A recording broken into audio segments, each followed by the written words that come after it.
देखो, सबसे पहले आया एस्ट्रोजन हार्मोन। शुक्राणु जन कोशिका को क्या बोला कि ये शुक्राणु जन कोशिका जाके शुक्राणु बनाओ। ये बोला हम अकेला नहीं बनाएंगे, ठीक है। क्या करना चाहिए तुमको? बोला हमको एक दो और ला के दो शुक्राणु जन कोशिका को। इसके लिए क्या करता है, यह समसूत्री विभाजन करता है। इससे पहले दो शुक्राणुजन कोशिका का निर्माण होता है, ठीक है।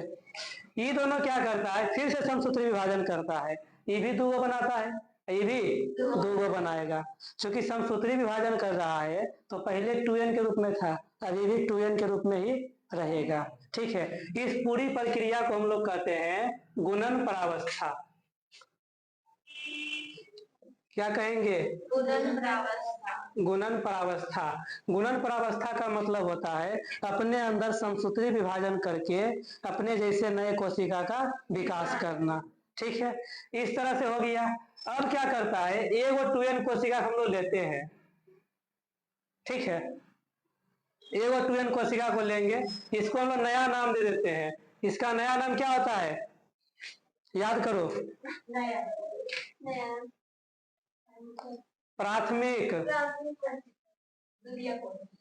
शुक्राणु कोशिका। याद आया? तो देखो, शुक्राणु जन कोशिका जब बहुत बार समसूत्री विभाजन करता है तो जो नया कोशिका बना है उसका नाम देंगे हम लोग प्राथमिक शुक्राणु कोशिका। अब क्या करता है, इसमें अर्धसूत्री विभाजन होता है, ठीक है। अर्धसूत्री विभाजन भी दो बार होगा, चरण बाय चरण करके, नहीं। तो पहले बार जब अर्धसूत्री विभाजन होता है इससे क्या होता है, दो अलग अलग कोशिका का निर्माण होता है, ठीक है। इस कोशिका को हम लोग कहेंगे द्वितीयक शुक्राणु कोशिका। द्वितीयक शुक्राणु कोशिका। इसमें क्या हुआ था, अर्धसूत्री विभाजन हो रहा है, इसमें अर्धसूत्री विभाजन फिर से होता है, इसमें अर्धसूत्री विभाजन फिर से होता है। तो फिर से देखो क्या बनाएगा, एन एन एन, ये भी बनाएगा एन। तो पहला बार जब अर्धसूत्री विभाजन होता है तब उसको हम लोग कहते हैं द्वितीयक शुक्राणु कोशिका, और दूसरा बार जब अर्धसूत्री विभाजन होगा तब इसको हम लोग कहते हैं शुक्राणु प्रसु कोशिका। शुक्राणु प्रसु कोशिका, ठीक है। अब क्या करता है, इस तरह जो कोशिका बना है अभी भी देखो शुक्राणु नहीं बना है, नहीं। अब क्या अगर बार बार विभाजन करते रहेगा तो शुक्राणु कहिया बनाएगा? एस्ट्रोजन क्या कर रहा है, वैसे गर्म हो रहा है कि तुमको शुक्राणु बनाने के लिए दिए हैं, तुमको अंदर में खेला कर रहा है, नहीं। शुक्राणु क्यों नहीं बना रहा है?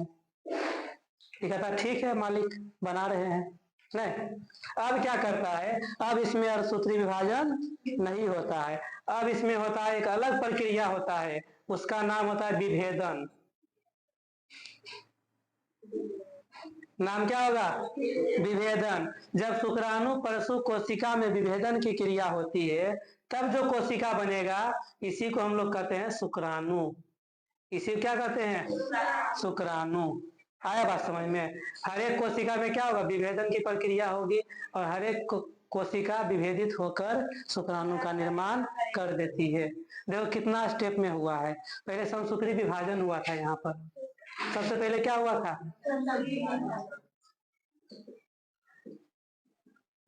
समसूत्री विभाजन, इस तरह से हुआ। दूसरा बार में क्या हुआ, यहां से देखो, ये हुआ है अर्धसूत्री विभाजन।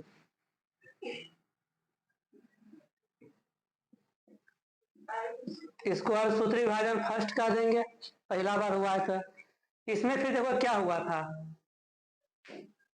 अर्धसूत्री विभाजन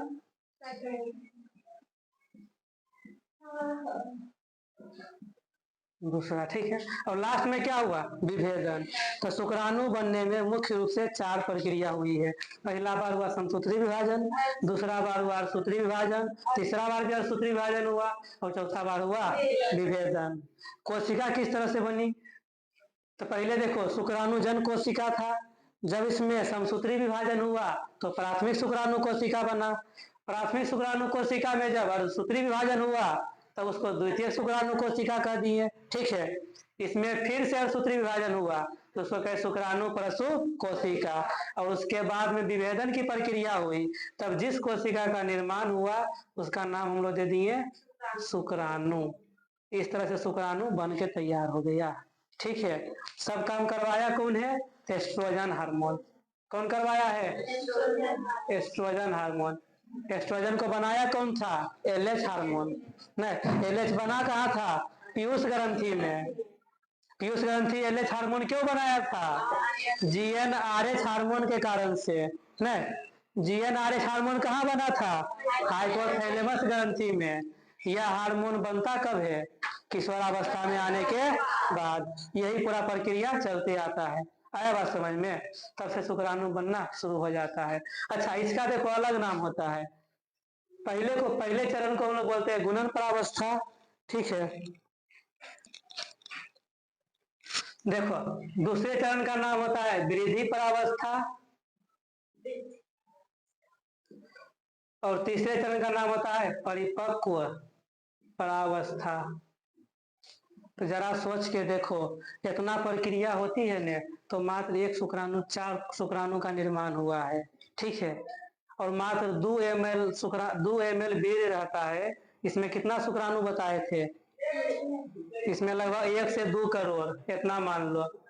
सोचो, जब 2 ml वीर्य निकलता है तो उसमें लगभग 1 से 2 करोड़ शुक्राणु होते हैं। शुक्राणु बनने में कितना प्रक्रिया होता है? नहीं आया बात समझ में? यही पूरा शुक्राणु हुआ। अब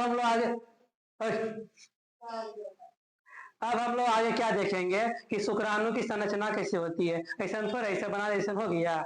शुक्राणु का बहुत सारा कार्य होता है, जिसकी संरचना देखेंगे अलग से। ठीक, इतना पहले आया समझ में?